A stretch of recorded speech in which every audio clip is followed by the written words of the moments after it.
Uy, huwag ka maglalak ng door ha. Dito pa rin ako matutulog. Magpa-party lang kami ng friends ko sandali sa labas. Sige te, hintayin kita umuwi. Okay, Mag-text ka sige. lang. Thank you, babu. Okay, Bye. sige. Ingat eh. Enjoy sa party. Uy, te, nakauwi ka na pa. Uy, itapon mo na nga yung pambahay na yun. Okay mo ba? Favorite ko to kasi presko suotin. Halos kaedad ko na yan. Yung pangit na. Mas pangit ka. Grabe. Uy, anong trip mo dyan, te? Ay, hindi, te. Tinitinan ko na itong mga pictures natin nung nag-aaral pa tayo. Tingnan mo.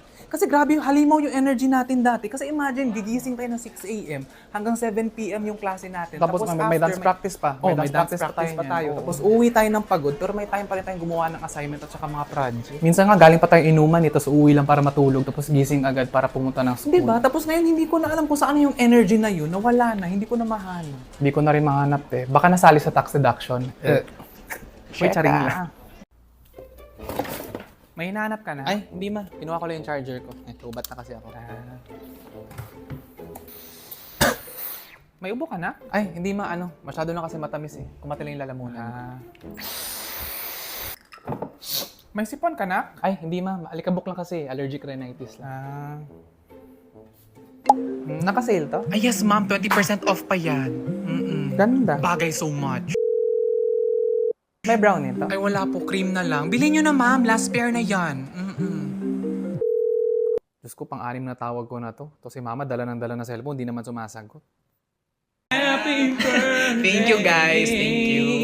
Happy birthday! Ano yung suot niya? Oh my gosh. Ba't ganyan yung mga suot ninyo? Nakakahiya naman tong sa akin. Wow, kami pa talaga. Ikaw ang bakit nag-lingerie? Birthday dinner, magla-lingerie? Ang sabi nyo kasi intimate. So nga, intimate as in tayo-tayo lang, walang ibang invited. Yun yung intimate eh. Sorry, akala ko theme. At saka wala siyang dalang gift ha. Anong ilalagay ko dito sa travel form na ano? Ma, wait lang ma ha. Hindi kasi tinatanong niya yung pangalan ng hotel Ma, na. wait lang. Tinatapos. Ayusin mo yung tono ng pananalita mo, ha? Mama, wait, tu-tu-ru-tu-ru, mama, wait, tu-tu-ru-tu-ru, mama. Hindi ako nagjo-joke. Sorry. Hindi, tapusin ko lang to, tapos tulungan ko yun ni Papa Swear. After Kasi niyan, stress ha? lang ako, wait lang. Ma, tayo ka muna, ihi lang ako. Ma, ihi ka na naman, pang-apat mo na yan. Eh bakit ba? Pati ba bantong may baggage limit? How about you, sir? Chicken or beef? Both, please. Ano kasi niswerte? Charing, hindi. Isa lang po ang pwede piliin. Ay, sige, chicken na lang. Okay. Sarap nito. Oh, ma, pa, ba't hindi kayo kumakain? Akala ko ba gusto nyo ng udon? Ang rinig ko kasi anak, ubod. Akala ko lumpia. Wala bang Filipino food dito? Pa naman, nasa Japan tayo. Ba't ka maghahanap ng Pinoy food? Sige, pakainin na lang natin ito. Sige, sayang Hindi po. mag-order na lang tayo ng iba. Ah, dito nak, maganda. Pa, dito ka.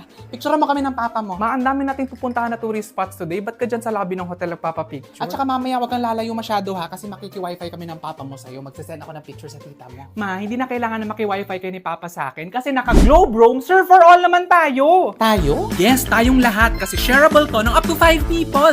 Up to 5G pa ang speed. Kaya ang kanya-kanyang lakad kasi one connection pa rin tayong lahat. Ang dali lang mag-avail via Globe One or GCash. Pumili ng package sa roaming offers at mag-add ng members na makaka-avail ng data. Convenient at mas mura pa to sa pocket wifi kasi only 33 pesos lang per person per day. Kaya kahit hindi tayo magkasama, hindi tayo mawawala ng data thanks to Globe Roam, Surf for All!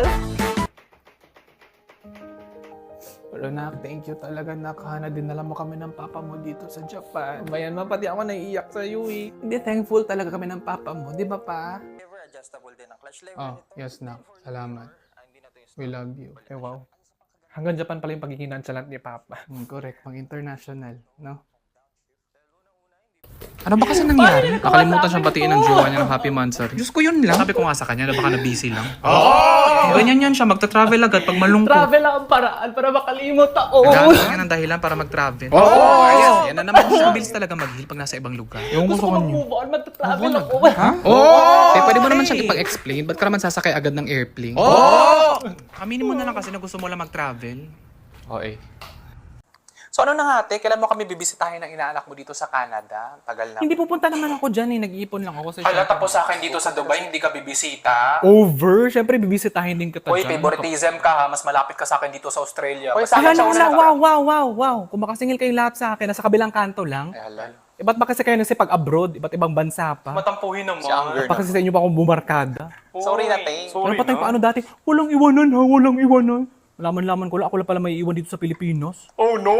Pero pa tayo dati, sabay tayong mga ngarap ha, sabay tayong mga... Pwede pa rin naman nasabay. Ano ka? Paano nga magkakasabay-sabay? Magkakaiba tayo ng time zone. Yun lang. May point. Ano ba kasing meron dyan? Wala dito sa Pilipinas. Ay hala, gusto mo talaga sagutin namin yan dito? Oo nga, te. Hanggang bukas tayo dito. Ano, game?